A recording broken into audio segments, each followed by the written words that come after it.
Every time I go to a restaurant I like, the server comes over and they say the exact same thing. They say, "Have you dined with us before?" Because we do things a little bit different. Never once has it been different. Never once has the server been, "Have you dined with us before?" Because we do things a little bit different. Now take your shirt off and get in the kitchen. You're making me dinner. Never. I've never ordered the charcuterie board and it comes out, and so does Marina Abramovich. You know, she like sits across from you. It makes hard emotional eye contact the entire time you're eating. And I know you're not supposed to judge other parents, but I do. I do. Only when I see them doing things that are detrimental to their children or to parenting in general. I can't help but pick up on that now. Like there was a woman who put out a video and it went viral. And this was the whole video. She goes, "I'm gonna teach my son how to cook so your daughter can't trick him into a relationship with her cooking." First of all, don't nobody want your dusty son. First of all, don't act like a basic skill is something to brag about. And second, how long you been out the dating pool, ma'am? What do you think is gonna happen? Do you think I'm just gonna leave a trail of empanadas that lead to an altar? He's gonna be like, "Oh no, I'm married." What kind of idiot did you raise?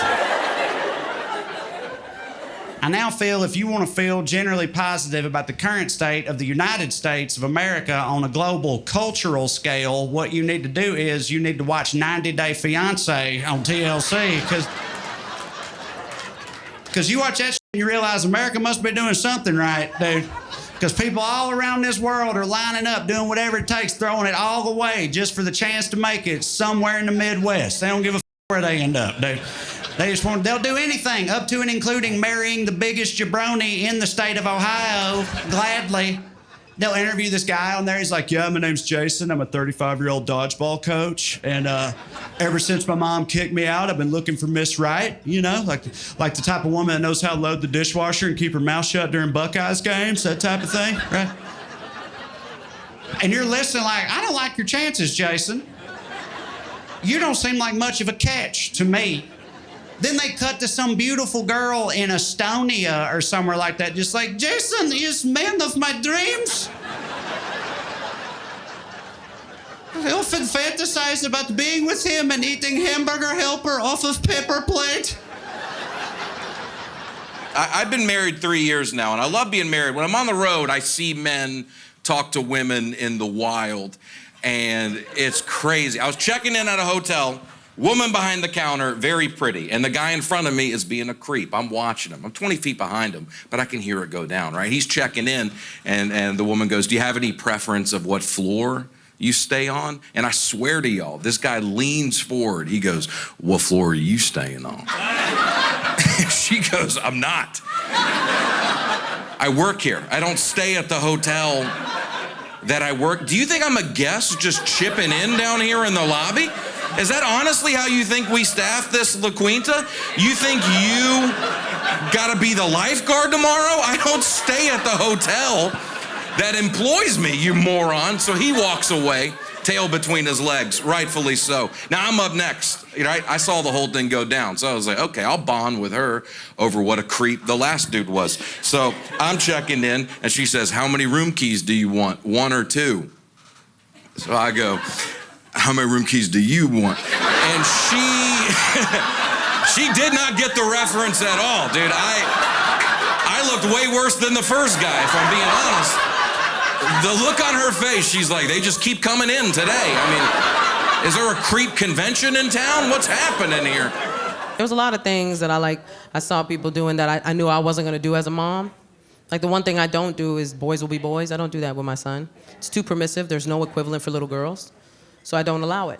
And you know, the parents that I've seen do it, it gets out of hand real quick. You just know it's gonna snowball to bigger things, like boys will be boys. He stabbed the babysitter. He's a boy. He's learning to express himself. My job is to see to it that all devices remain charged. I take it very seriously. I'm always on the prowl. I'm like, honey, give me that. You're at 11%. Thank God I was here. Crisis averted. That's what it means to be a man in 2017. Just like, I think we have an outlet over here. Let me keep the family safe.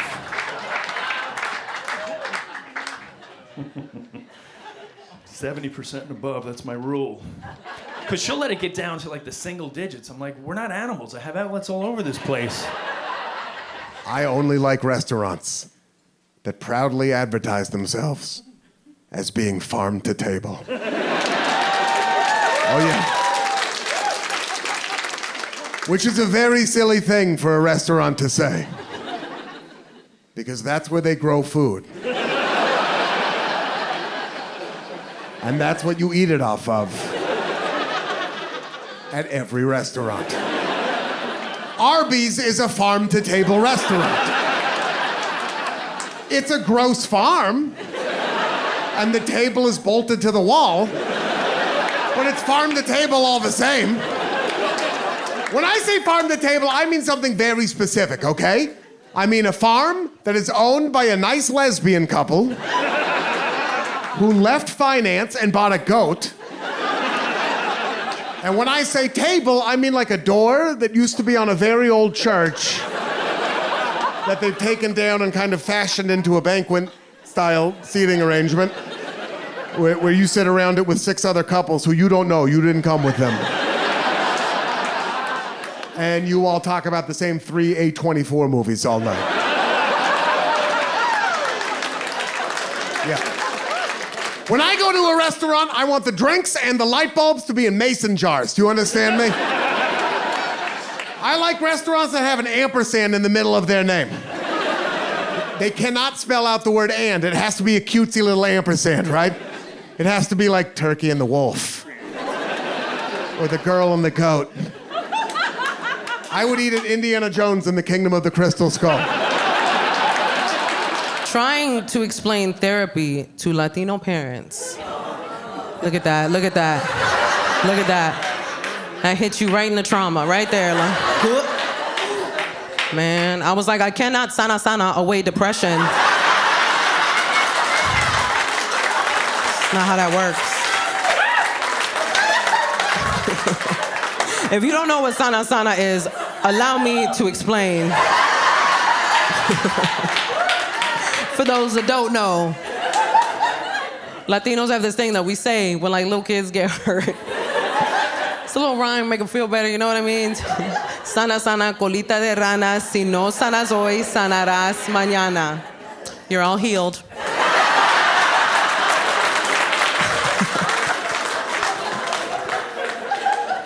One time my husband was like, can you translate that? And I was like, nah.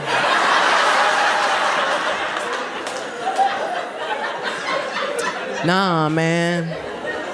Anything you translate from another language into English always loses something. Because the other languages are often so poetic, especially Spanish, such a poetic language. And if you translate it, it just loses all validity. Because translated, it's save, butt of a frog. If you don't heal today, you'll heal tomorrow. It's just passive-aggressive witchcraft. That's all it is. That's all it is. Save, butt of a frog. You have to say it in Spanish or your children will have nightmares. Like, you can't.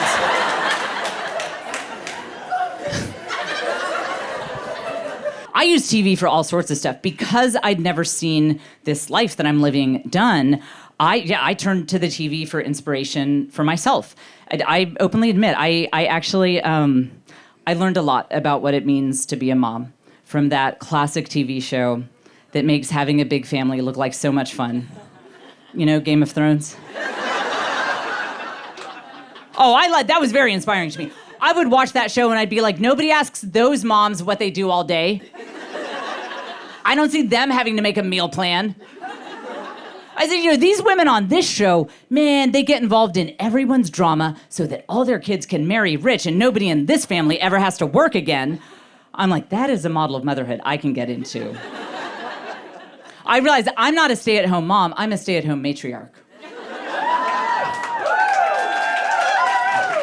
I've been doing comedy pretty much my whole adult life. I did have one day job out of college. I worked for 6 months at a day program, which is basically a daycare for adults with severe mental and physical disabilities. And, I really have had so much help in my life. So my thought was like, let me go back in the world and give some of that back.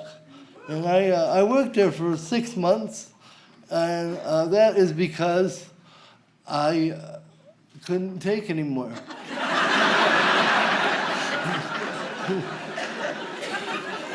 And now let's just be clear about the situation. It had nothing to do with the people that came in for the services. The problem is, every morning they would come into the facility on the short bus. And I gotta tell you, there was nothing that I could do to convince the driver that I worked there.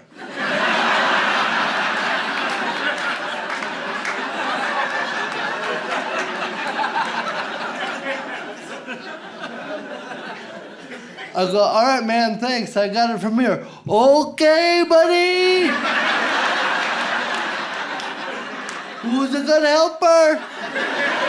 Good helper, you're a good helper. Why don't you go inside, go get a person. I'm like, I'll break your wrist, sir. All my new coworkers just looking out the window, laughing their ass off. Send them out again, send them out again.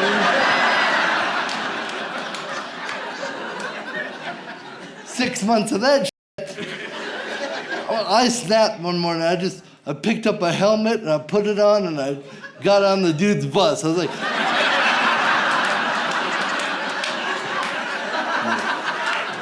take me home. I'm done here, I'm done. And now I do comedy. Career move. I think about having kids. I do. I'm 37. I could have kids. I think about it.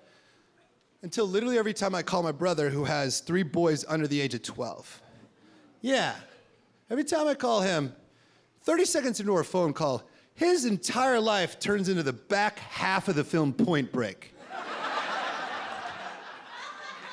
We'll just be chatting along, and then out of nowhere, he's like, 1 second, what's in your hands? Show me those hands! One's on the roof, one's on the roof. Where'd you get a Nixon mask? That joke does better if you've seen Point Break.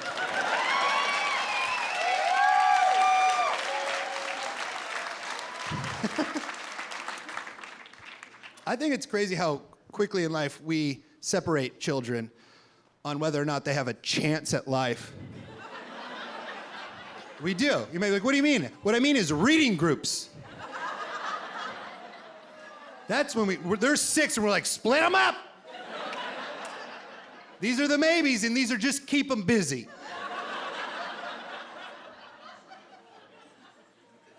But they don't say like which one's the smart group and which one's the dumb group. They're cute with it. They're like, you're the red group and you're the blue group. But even at 6, you know. You're like, shit. My group loves glue. We can't get enough of this stuff. We're doing like glue charcuterie, you know? Like, why don't you take the glue stick, dip it in some wet cement? Yeah, it freaking rocks, okay? Maybe we should read a little bit. And they're like, we would, but remember how last reading we glued all the books shut? Damn it. We did and it rocked. It was fun. I remember one time, our teacher went to split it up. She's like, red group over here, blue group over here. And my buddy was like, we're not the blue group, we're the glue group, right? And I was like, no. We shouldn't be proud of what we're doing. We should be ashamed. This story is just dedicated to the fallen brothers of the glue group. A lot of them aren't here anymore. Yeah, they blew up a lot of garages. Yep. They went out doing what they did best, guys.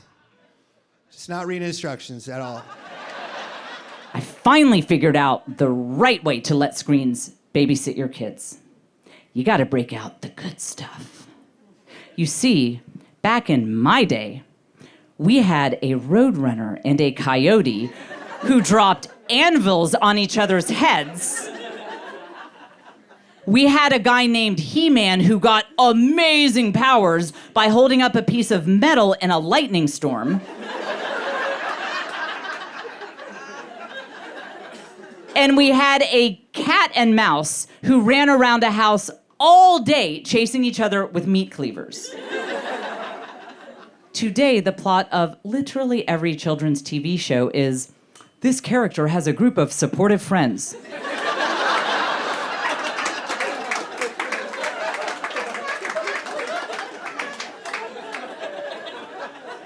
And they recycle.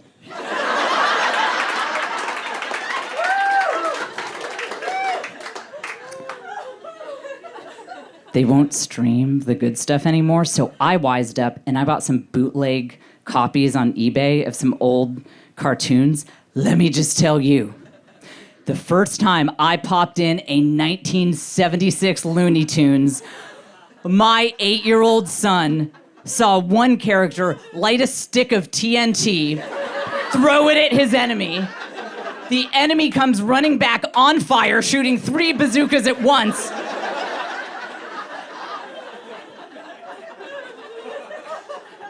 My son turned around and said, "You have been holding out on me." I do take care of myself. I try. I've been trying. I eat a lot of Tums. Tums are very good. I don't know if you've had Tums lately. They've gotten, last 10 years have been special. It's borderline top 5 candy in the country right now. I give it out on Halloween. It's gotten so good. They just came out with orange cream. I don't know if y'all get the same emails I do, but new flavor just dropped. It's orange cream Tums. Half of them are orange, half of them are cream.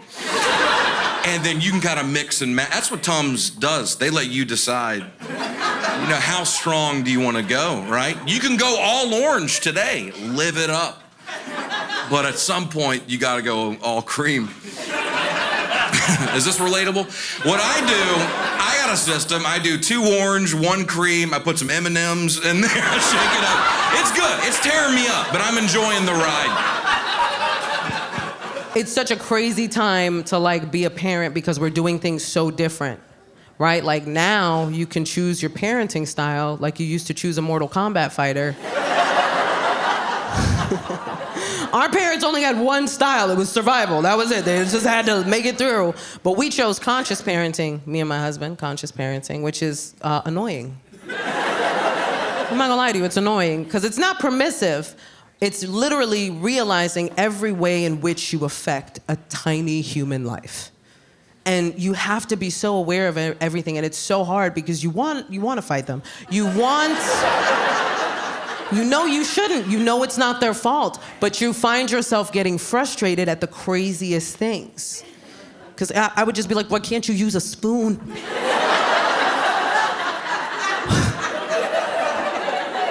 Give my son a spoon, he's like, no, you crackhead.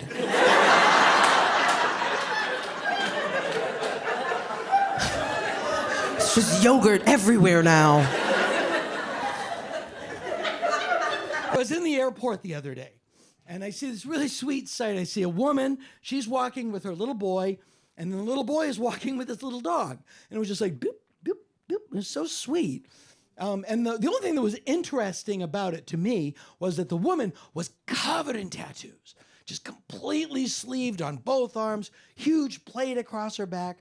And I understand that's normal now. That's culture. I'm just glad it wasn't culture when I was that little boy.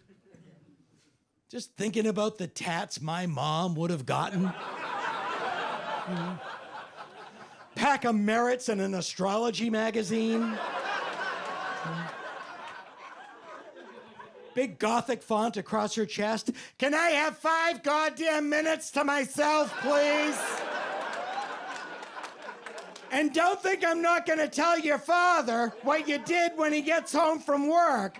Although God knows when that's gonna be, because it's Thursday night and he got his paycheck, so he's down at the bar with his friends, buying everybody rounds like we got all the money in the world, and then he's gonna come home and to me that we're broke, like I haven't seen a $20 bill since Johnson was the president.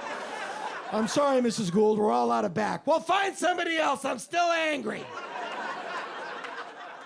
Like I said, I live in Southern California. It's fine for the most part. My accent is a problem for me out there. Like, I found out there, this accent can f up any words. Like, it don't matter how smart the words might be, this accent will f them up, you know? Like you could take a famous quote like John Lennon's, "Life is what happens when you're busy making other plans." You say that to people in any other accent, they're like so profound, such wisdom. But you say it in my accent, "Life's what happens when you're busy making other plans." Like, oh no, he's not gonna tell us his plans, is he?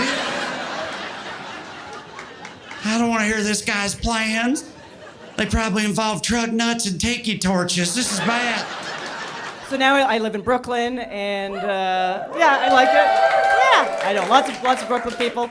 So neighborhood's great. However, 3 months ago there was a shooting on our street.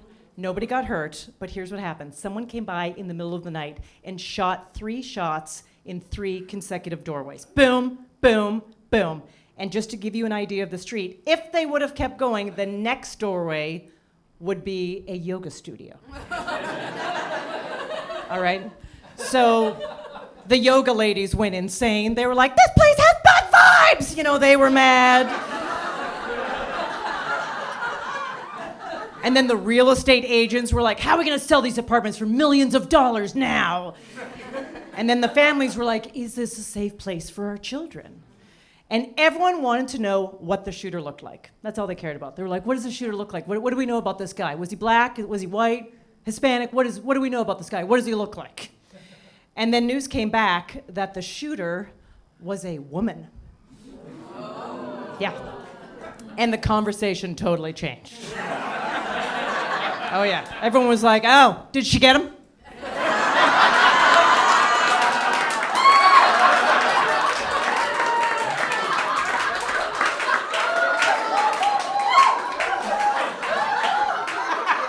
I mean, clearly he had it coming, but did she get him? But I have things I'm too young to have. I have sleep apnea. I gotta wear a CPAP machine to...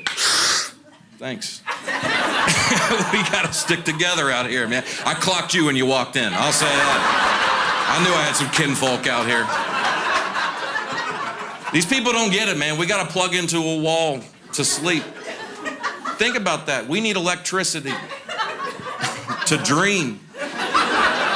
There's stuff you can't do, right? My buddy invited me camping. He's like, "You want to come on a camping trip?" I was like, "Do you want to carry a car battery through the woods? Because I need an outlet."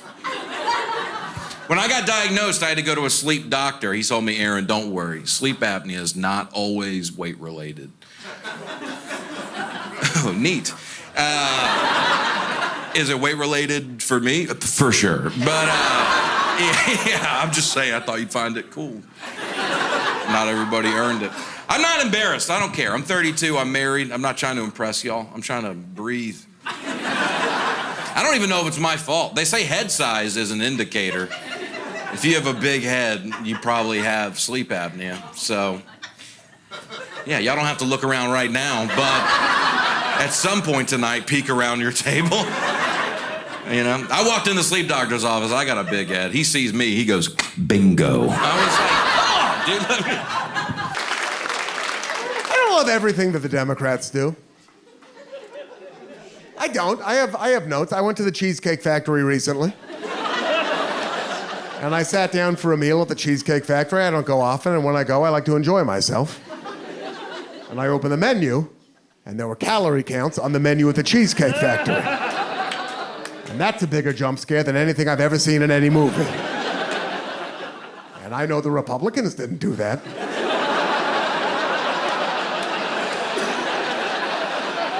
That was us. And I guess the idea there is that they're trying to warn us that perhaps the meals at the Cheesecake Factory are not the healthiest meals available. And I think we all realized that when we agreed to eat at a restaurant called the Cheesecake Factory.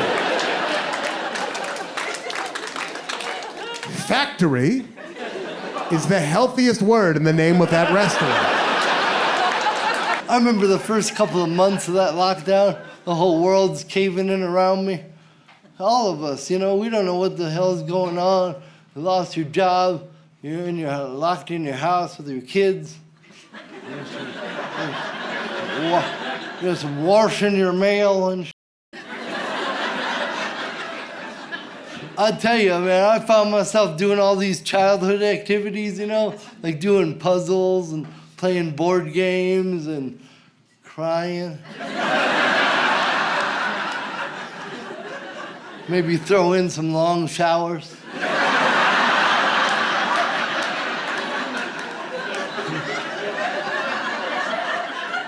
Sometimes I'd cry in the shower. Just multitasking. I'll tell you this about the pandemic, I would rather cry than do a puzzle. I'd rather eat a puzzle. 1,000 pieces, no problem. And then in the morning, I shit at a rustic farmhouse.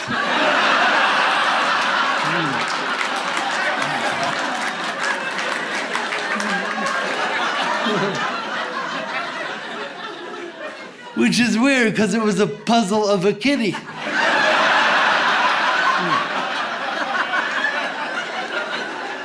Something ain't right down there. Something's off.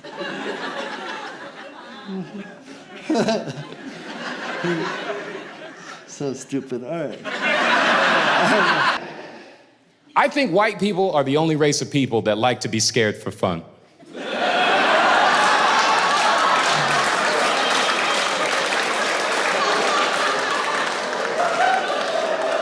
Like, you feel me? Not an attack. Doesn't make you bad. Makes you interesting. But not bad, but bungee jumping, skydiving, swimming with sharks, these are torture tactics. Some of you pay for them. That's a curveball. I just think white people get to have a different relationship with fear. Doesn't make anyone bad. I just think it's an interesting observation. White people can have a different relationship with fear. Like, I think white people are the only people you could walk up to and just be like, hey, you want to do something scary today? And y'all won't just outright say no.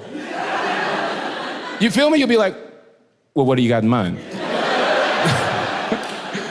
You feel me? But you go to anybody of another race, they're like, no.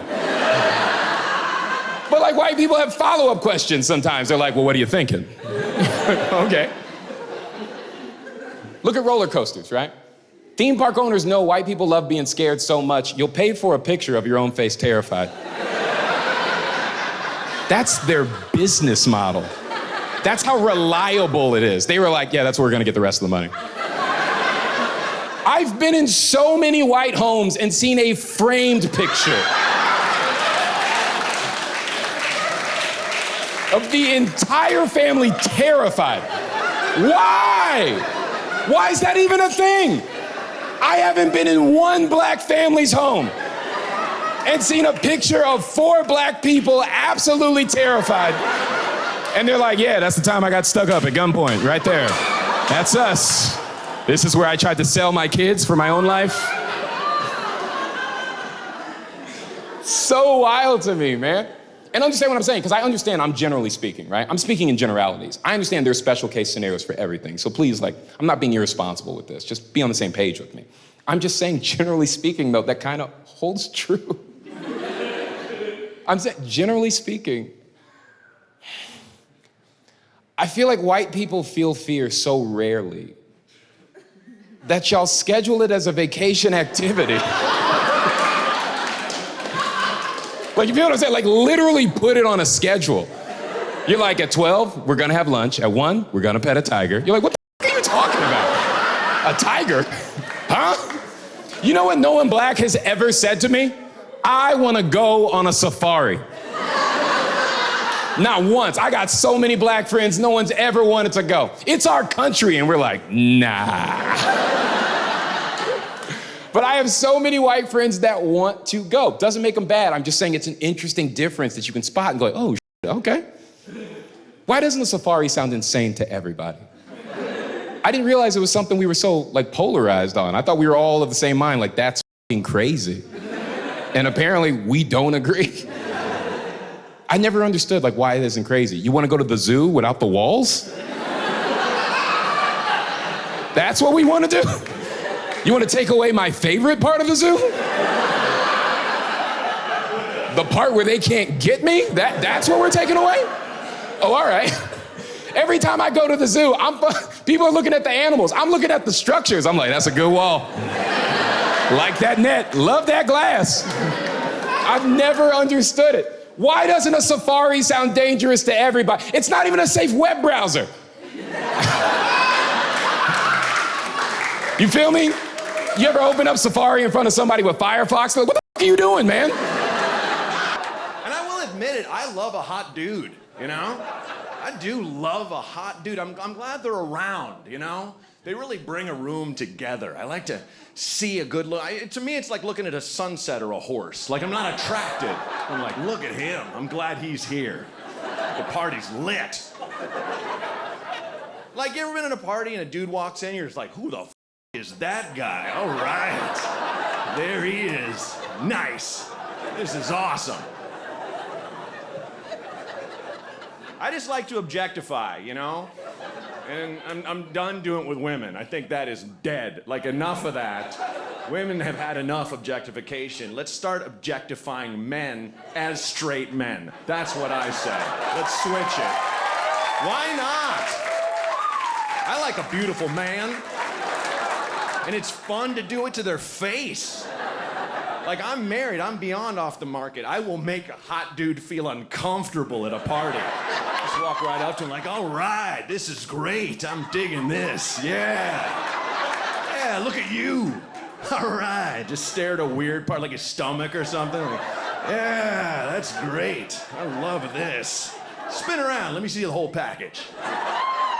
He's like, I'm not gay, man. Neither am I. What's up? What are we doing later? It's like, I don't know. Whose friend is this? This is really weird. I'm not into this. Objectifying dudes. I don't think it's my fault, though, because I grew up in the homoeroticism of 80s action movies. Anybody else? Ridiculous. Every guy was shirtless, cut, and shiny. Everybody. Every Rocky movie, I've seen so many boxing matches, I've never seen them whip out a bucket of baby oil like they did in Rocky. Why did Ivan Drago look like he was made of chrome? Like, it made no sense. Just gleaming like so much. Schwarzenegger, Rambo, like everybody was just veiny, muscular, just steroided out. And this was a time where I was judged if I said any of my friends was attractive, if they were a man, right? Like, I'd be like, whoa, Zach's good looking. Like, ugh! Everyone freak out. What, are you queer? You want to marry him? Like, I'm not going to marry you, Dennis. You're ugly as If I had to marry a man, I would take Zach. He has gentle eyes. Son of a bitch. It's a ridiculous time. Jean-Claude Van Damme doing his crazy splits. It was so, all of us guys were like, yeah, I like that. I like his body. I like the way he moves. Queer? What? Like, who cares? I like to collect other people's business cards and give them out as myself at a later date. I've been the CEO of some major corporations. Public restrooms are a good time. That's it. There's no joke. That's just an observation. If I'm in the stall, I like to leave the door unlocked. Not open. Unlocked. just to invite a little bit of mystery and danger to the party. And I'll just sit there waiting. I've set my trap like I'm trying to catch a raccoon out by the barn. Inevitably, somebody will open the door and I'll go, oh, you made it. I could begin. But the urinals, fellas, we know the urinals are weird. We can make them weirder if we try. 3 levels of awkwardness, okay? Level 1, super easy, okay? Don't skip the empty urinal. Stand right next to the fella and just snuggle in while you're taking the peeps. Bonus points if you whisper the word impressive. Level 2, step up to the plate, take out your wiener, scream and start taking pictures of it.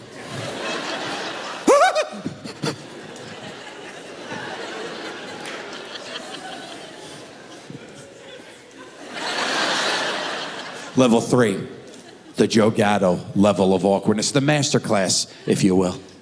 You're gonna step up to that urinal, just go ahead and use that bad boy backwards.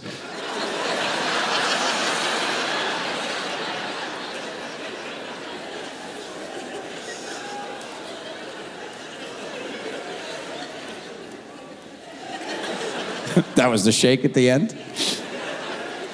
The best part of that is when you're mounted up and using the urinal backwards, if somebody walks in, look them in the face like they're weird. And just follow them as they walk across the bathroom, be like,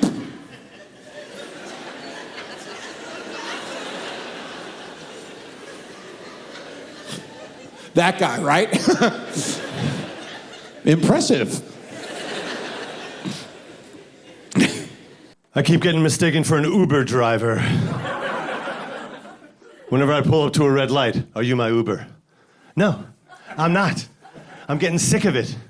Next person who asks, I'm telling them to hop in. I get it. It's my whole Afghani, Albani, Algeri, Armeni, Azerbaijani. I'm going alphabetically. It ends with Yemeni and Zagrebi, so sit back, it takes a while. People see me, they say, he looks like a desert smuggler. I think maybe I saw him in The Mummy Returns. So he should just shuttle me to the Whole Foods. Drive. But I can't. I can't drive a cab, because I'm Jewish. And if you go home and you tell your Jewish parents you drive a cab, they don't even have time to kill themselves. It's just poof, they vaporize into a mist of shame and settle on the floor into twin puddles of regret. Yeah, like I'm gonna do business with a company called Uber.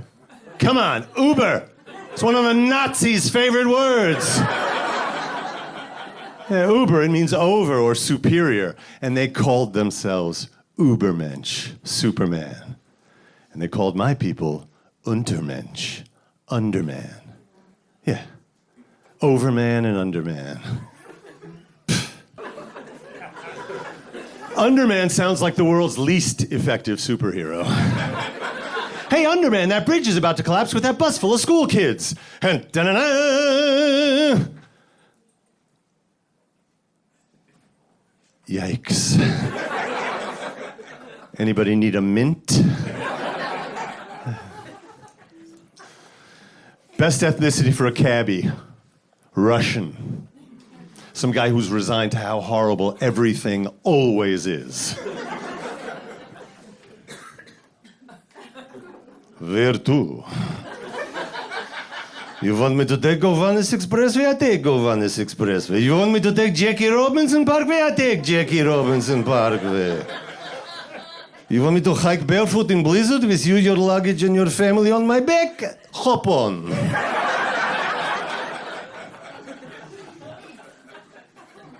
You want me to smile?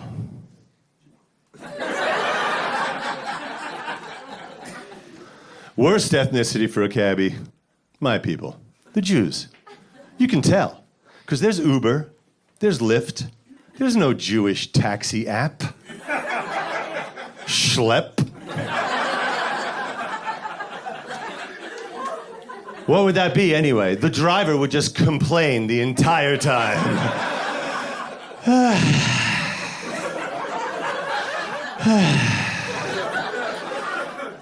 this traffic, oi, this weather, oi, this job. I should have gone to law school. Would you mind closing the window? There's a little bit of a draft. I had a thing in my throat. It went into my neck. If you don't close the window, it's going into my spine. Just close the window. Thank you for riding with Schlepp. If your driver stops kvetching, the ride is on us. I imagine Schlepp would have its own GPS system. It wouldn't use Waze. It would use Oives, which wouldn't give directions. It would just point out all of your mistakes. You should have turned back there. Back there, you probably should have turned. I'm just trying to help. You're the driver. I'll let you drive, but you should have turned. You should have turned. I'll be quiet. You drive. I'll be quiet. You should have turned. I'll be quiet.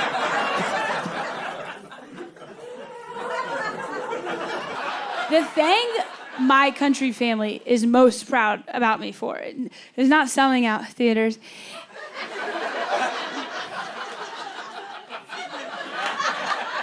I see you. It's a rat.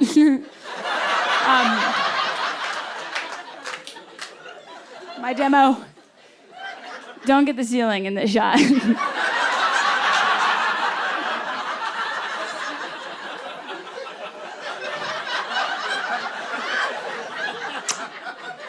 No, I'm very rich. I'm very successful. This is actually just a fundraiser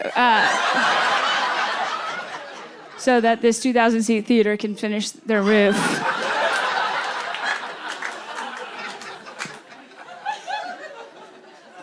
It's because I get to go across the country and open up for David Spade as his body double.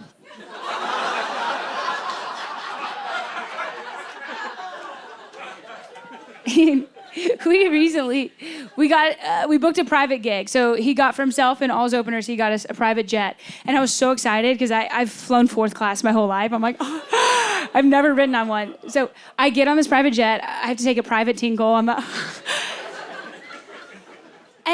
I don't know if you guys have been on, no, you haven't.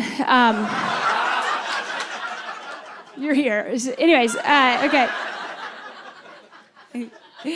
But I can't find the bathroom because there's no sign. So all of a sudden, the pilot comes out and he kind of scoffs at me. You know, like the valet scoffs at you when you show him how you get in through your trunk. And then he points to this velvet bench that I was sitting on. And he lifts it up and he goes, "We hide the toilet seat underneath." And it blew my mind. I was like, what? That's some rich people Hunger Games shit right there. I was like, my people, we don't have the toilet. We come from a land called Coach. And we have signs because we eat solids. And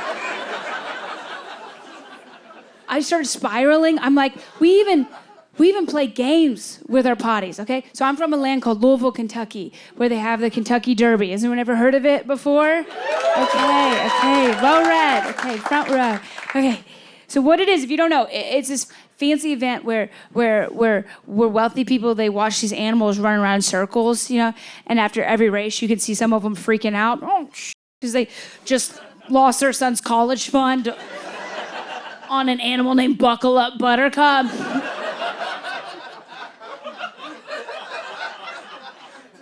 But at the Derby, they don't let us hillbillies in the stand. They corral us in the infield, right? So we're there watching the horses race, and we get FOMO. We're like, oh, I want to do that. Hold my moonshine. And so we have ourselves something called porta potty racing, okay? Do y'all know what porta potties are? I want to make sure. Okay. You never know. My tickets are expensive, so, you know. Okay, so what porta potty racing is, if you don't know, porta potties, they're, I just remember the first time I saw a porta potty, I didn't know what it was.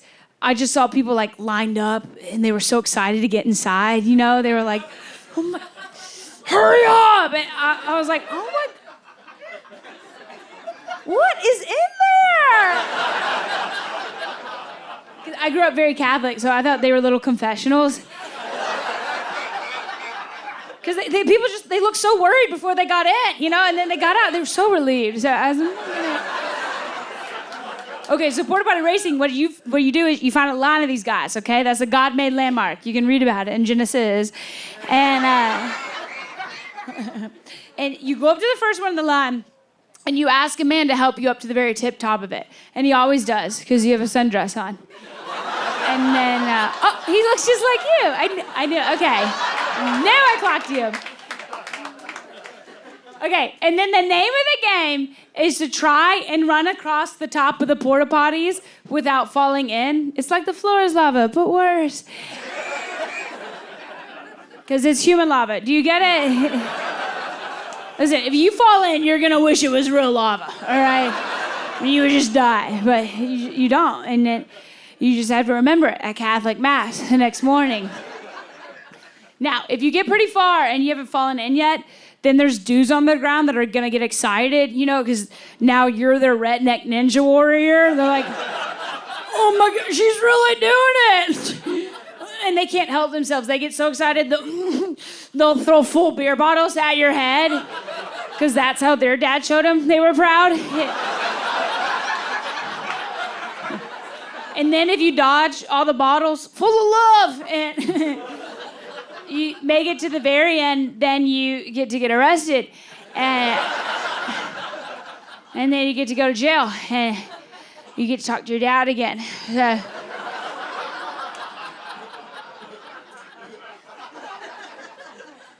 Anyways, I said all that to the pilot. And he was like, you belong on Frontier. My wife, she's white. Whoa, it got quiet, okay. But my wife is just not white. She white. Now, I know a lot of people in here are white, and you're questioning yourselves right now going, am I white? No. My wife is whiter than you. My wife is from Gillette, Wyoming white. You hear that? When white people intimidate, like, damn. That's white. But we got a beautiful family, man. We got 2 kids. My son is now 5, my daughter's 2, and they're black, white, and Asian. That's right. We gave birth to pandas.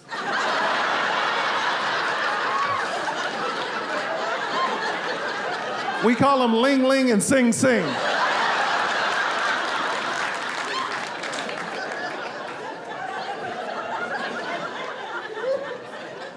And my last special, I talked about this when my son was born, because I didn't have a daughter at that time. When my son was born and the doctor handed me my son. It's crazy as a father, because I knew I would die for him, right? And I don't even know this dude. He could be a terrible human being, but I would die for him, you know? But when they handed me my daughter, oh, it was different. I was like, oh, okay. I would kill for you. I became a murderer overnight. Because the family dynamic to me is crazy. Like, I would die for my son, I would kill for my daughter. But here's what's crazy. I wouldn't kill for my wife. Because that's not my job. That's her father's job. I don't want to step on anybody's toes.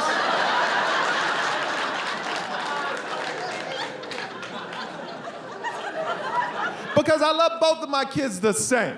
But the love is in different directions. My son, I want him to be able to take care of himself, be strong. But I know for the rest of my life, I'm going to protect my daughter. 100%. And what's the biggest threat to women? Look at that. Men. So now I hate all men. I became a lesbian activist overnight. / murderer. I'm Ellen DeGeneres with a gun. Because every man's a threat to my daughter. Every single man eventually will be a threat to my daughter. I hate my son. Sometimes I hate my son.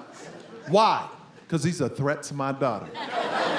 We all have baby cams and watching my kids play. My daughter's playing with her little toy. My son walks over and grabs the toy from her. I get so angry, but then my daughter grabs it back and I'm like, yeah, that's my baby girl. Right? Don't take no man's crap.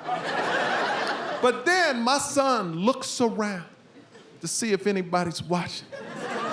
Starts backing up where she is, and he hits her with his butt. And she falls to the ground and starts crying. I get so angry inside. I'm so mad. I want to f this little dude up, right? But I can't. He's only 5, and it's not a fair fight. It's not a fair fight. All I can do is scream and like, hey! You better stop that! And he runs off. But my daughter could hit my son with a brick in the face. I'd be like, hey, girl! Good job, good job.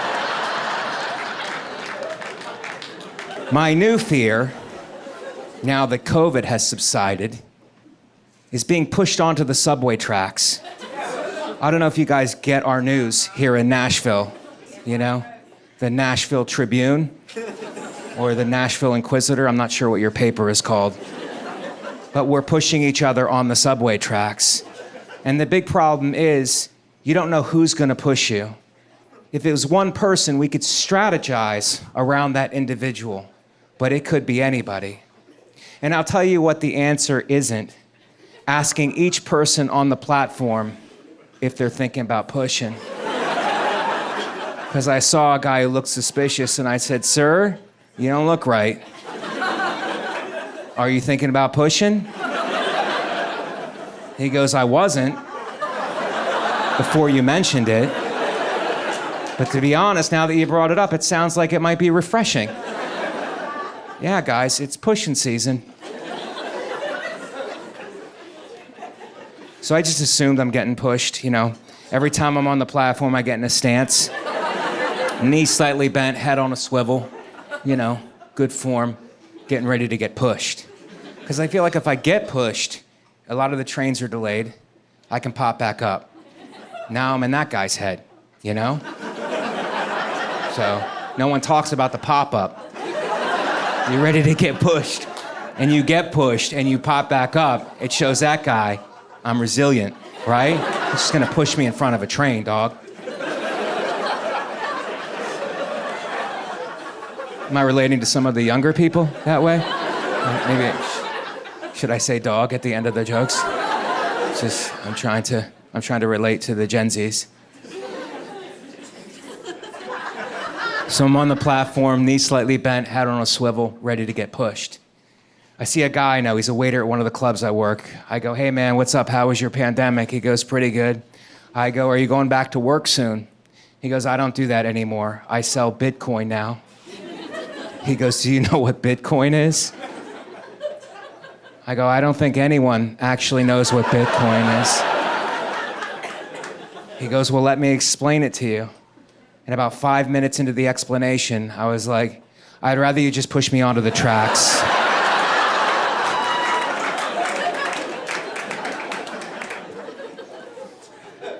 So now I'm taking Lyft, and I know you guys probably don't take Lyft, you know, because you guys have cars. I'm sorry, trucks. I don't like Lyft, you know. I like to put in where I'm going. I want Lyft to give me the price and how long it's going to take to pick me up. And Lyft initially does that, but then they start negotiating, and I don't like that. They're like, hey, Mike, instead of picking you up in 4 minutes, how about we knock $1.75 off and we pick you up in 22 minutes? Would that be cool? No, Lyft, that would not be cool. I'm in a dangerous neighborhood. I might not be alive in 22 minutes. Well, how about we knock $4 off and we send you a car with a driver who may or may not be drunk? You might have to actually drive. How about we knock $8 off and we just send you a guy, no car? I go, is this even Lyft anymore? This feels like Grindr. This feels like a gay hookup app. And I am not gay. But I do love a discount. So I guess it's decision time for me. And how much feedback does Lyft need? I'm flying out of LaGuardia, which is one of our airports in New York. I fly out like at 6 a.m. I get to the airport, my phone's blowing up. I'm like, who's calling me this early? Who's texting me? It's Lyft with a bunch of questions. How was the ride? Rate the driver. Review the ride. Give him a tip. Give him a compliment. I'm like, oh my God. I wanted a ride to the airport. I didn't want to become a foster parent. How much work is this? So I just did it old school, verbally. I go, Farik. His name was Farik. I say to him, I go, Farik, 4 out of 5 stars. You got me to the airport beautifully, but you were yelling at your wife in Farsi the entire trip. And I feel obligated to tell you that yelling is toxic and problematic. It's no longer ethnic. It is now toxic and problematic. Have you guys been flying during the Pandesi? The Pandas? The Pandas. But all my flights have been delayed because they're cleaning and sanitizing the plane. That's what they say. We're cleaning and sanitizing every part of the plane. And it's like, can you get there 15 minutes early to clean and sanitize? They go, no, we're cleaning and sanitizing. That's the reason for our delays. Nobody overslept. We're cleaning and sanitizing every part of the plane.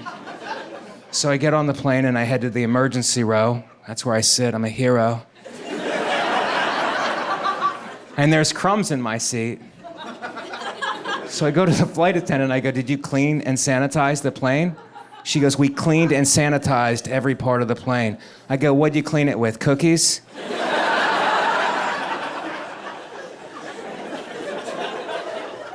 And then I was gonna ask for seat reassignment.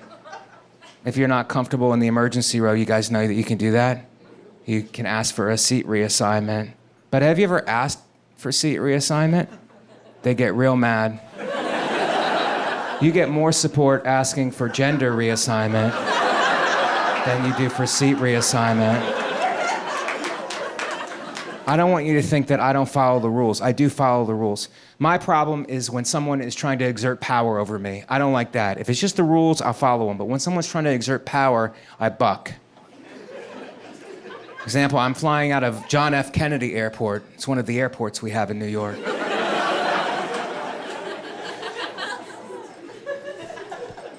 So I'm taking my little bag, you know. I never check luggage. I have 5 outfits like this. So I take my little bag. Before I even get close to the woman, she goes, you're gonna have to check it. You're gonna have to check that. You will have to check it. And I go, but it's my emotional support bag. I have things in there that I need for emotional support. I watch you guys let people take dogs and pigs and chickens onto the plane. I would like to take my emotional support bag on. She goes, sir, that's not real. I go, apparently, miss, you don't know that much about mental health. Because it's very real. Now, I have a letter from my doctor.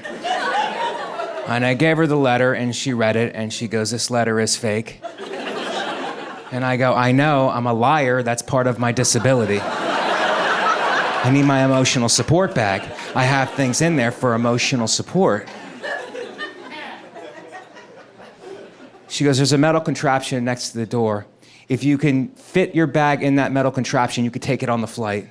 So I try, guys, like 20 times, and it's not fitting. Yet I know that it will fit in the overhead compartment. This is a setup. So I have to take my bag back to her, defeated. And she goes, I'm very sorry, but like I said, you're gonna have to check your bag. I go, I don't think you are very sorry. I think you're quietly celebrating. And then there was a joke, you know, there was a joke to be made, so I made a joke. I go, I know this is John F. Kennedy Airport, but you're treating me like Lee Harvey Oswald. You know, give her a little shot, give her a little shot.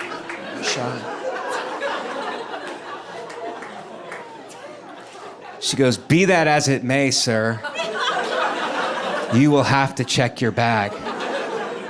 I go, it's not even my bag. A stranger asked me to bring it onto the flight. And I'm trying to do somebody a solid. And this is what kindness gets at John F. Kennedy Airport?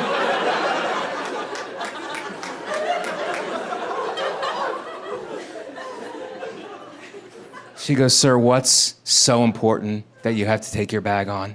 What's in the bag? I go, I could tell you, but you're not gonna understand. She goes, try me. I go, inside the bag is Bitcoin. And she goes, what's Bitcoin? I go, well, let me explain it to you. And about 5 minutes into the explanation, she was like, just get on the plane. Take your stupid bag on the plane.